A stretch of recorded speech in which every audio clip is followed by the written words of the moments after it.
ទីនេះហាមកស្ដាប់ការពារតាមចែកពីក្រោយអញ្ញាកដាឲ្យឈប់ត្រូវតែឈប់អញ្ញាកដាឲ្យវាយត្រូវទៅវាយ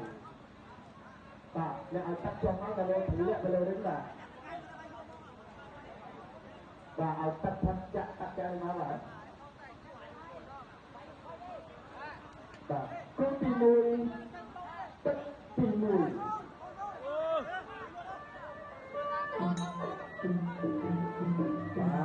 មកទៅរកទៅទៅទៅ